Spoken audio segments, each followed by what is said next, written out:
livesense is making a cell-based autonomous biosensing microsystem. And we would like to, in the objectives, demonstrate the feasibility in this program. And the scientific objective is really to study, to span different cell models, to try to see what kind of toxicology assay we can make, and also in parallel to adapt the new sensing methods that are adapted for in situ monitoring without a heavy biology lab, and of course keeping the cells alive in a remote manner. So once we have the cell, what we build around the cells small microbioreactors which provide nutrients to the cells and temperature control. And then these cells will be exposed to the environment. So this is, for instance, a river, but this could be also in the lab a sample where you'd like to check the toxicity or a drug that you want to test. If it's a sample for environment, you have to adapt the osmolarity, you have pumping in and mixed.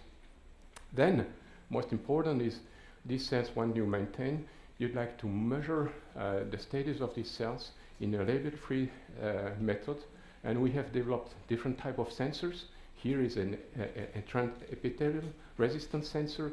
Here is an impedance sensor, fluorescence sensing, and a force sensing. All these sensors are in the cell culture, and out of the nutrients you can also monitor some analytes like the glucose consumption, the pH, or amperometry if your cells are developing some electroactive compounds, and this way you can monitor. And at the end, we want to make an autonomous system, and what you have to control these sensors, the pumps, the sample in, process all the signals, and finally it is going to be connected to the network, GSM network, and you can run autonomously and operate it in the perfect manner. You will see in this presentation, it's quite unusual. I have invited virtually all the members of the different groups, and there will be a series of small videos, short videos, presenting snapshots of activities. These are not professional videos, please apologize for that, but this was more to give an opportunity for the people to introduce themselves. All the members of the projects here are listed, and they will be appear in video. We have the people from EPFL, from ETH Zurich, in University of Applied Science in Sion, UNIL, University of Lausanne, CSCM, and somebody who is here in the room who's not appearing in the videos.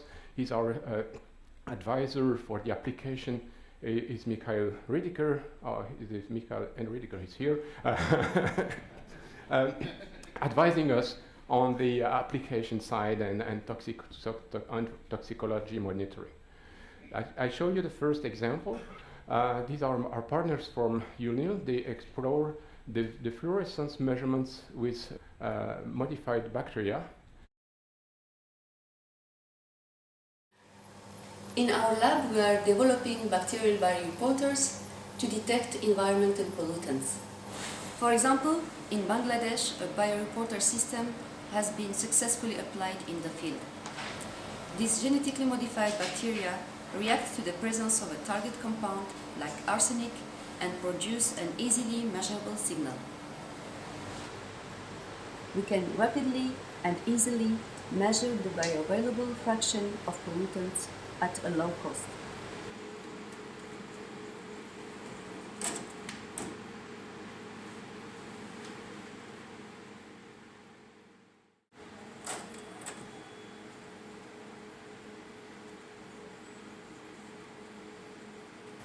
So for Life Science project, we are developing a microchemist on chip, and the goal is to actively maintain bioreporter cells in a microchamber for 1 week. Then, using microfluidic valves, every time we need to perform a measurement, we expose part of these cells to arsenic. This is the LabVIEW program that controls the opening and the closing of the valves. And now we connect all the tubings. We inject the cells in the chip. We are filling the chamber with the cells. Here you can see the cells that are coming. When we want to give some nutrients to the cell, we open the valves before and after the chamber. In the measurement zone, there is a filter that retains the cells, while the arsenic solution can pass through the filter holes. The fluorescence intensity produced by the cells increases with time, and after 180 minutes we can determine the arsenic concentration present in the aqueous solution. Yes, yeah, I'm going a little bit closer. Okay. Like this? Yeah, it's fine. I must say that all this, what you have seen until now, is designed to be compatible with the system integration, so that you really find all these modules compatible and will be integrated. You will see at the end.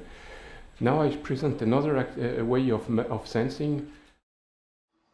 Any living cell sitting on a surface applies forces, and as soon as pollutants interfere with the vitality of the cell or finally even kill the cell, the forces that a cell can apply to the substrate are reduced. So a broad range of pollutants can cause these type of effects. Pollutants, for example, that impact the membrane functions, pollutants that impact the contractility of cells, motor proteins, the cytoskeleton, and certainly also other factors that interfere with the fourth generation of cells can be monitored. Here we want to show you our engineered nanopillar arrays. They are made of elastic polymer. Cell then sitting on top of it. Cell apply a mechanical force to the pillars and deflected them. So here the video shows how the cell move around on top of the pillar. Then cell deflect the pillar one after the others. And altogether are 2,000 pillars per cell. If the cell gets exposed to a toxin, you see how a living vital cell is turning into a lame duck within about 10 to 15 minutes. So with this we demonstrate that we can indeed use these nanopillar arrays to measure toxins in the environment. And now this is the last part. This is really the system integration. System integration is done by our friends in Sion, and they will present how you will be back in some of the sensors. So we have selected two things for the system integration: the bacterial sensors and the epithelial cells. And this is the movie of Sion.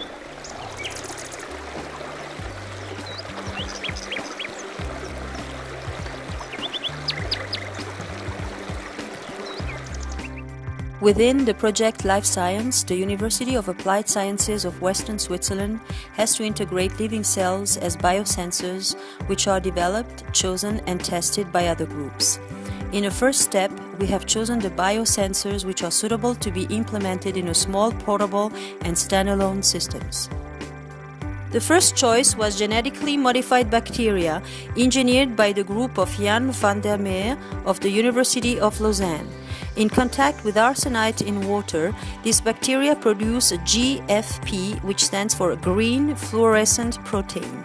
Water collected by the standalone system is brought to a microfluidic chamber in which bacteria are concentrated. The amount of GFP is a function of the time and the concentration of arsenite. Previous studies and reference comparison on boards allow the measurement of the arsenite concentration in water.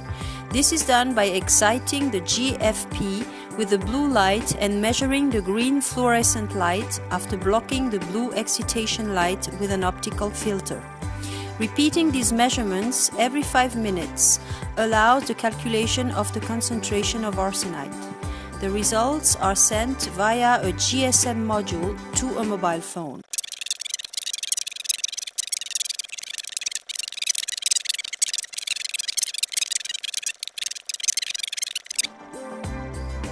Other groups are working on different biosensors such as electrical conductivity on epithelial tissue of C2b-BE1 cells developed by CSEM.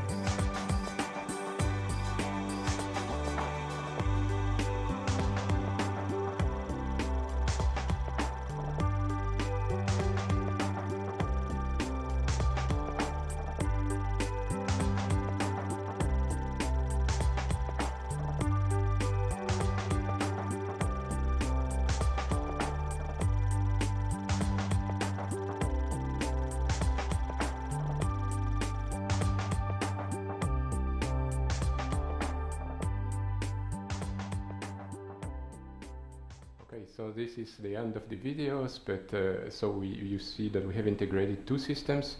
One system for the epithelial cells is here, and it will be shown on the poster session. And for the other, and this is the last part of the presentation, we have, as I said at the beginning, we have the other system with the bacterial cell that is in Sion now, and that will be activated by Frédéric. We're sending an SMS. So I will try now to go to this system. Yeah. I need to let it ring 3 times. 4 times. Yeah. And then you should see that the light is blinking there and down there. Yeah. So the light will turn on here, and then after a few seconds there will be the fluorescence measurement that will be turned on. And once this fluorescence measurement is done on the cells, this is really with cells, he will get an SMS with the value of the fluorescence that is measured on the cells. It's busy.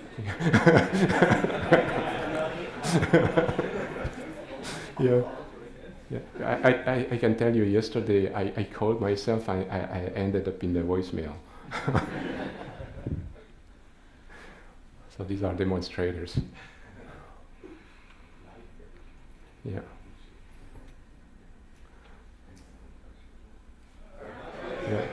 Yeah.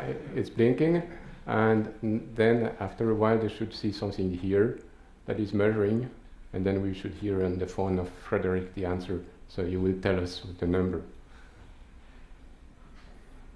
Yeah.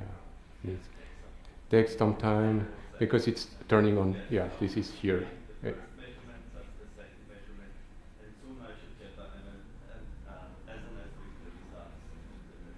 Yeah. Okay. So I will end up my presentation by on this slide, and we have this time for questions, maybe. Yeah. Thank you for your attention.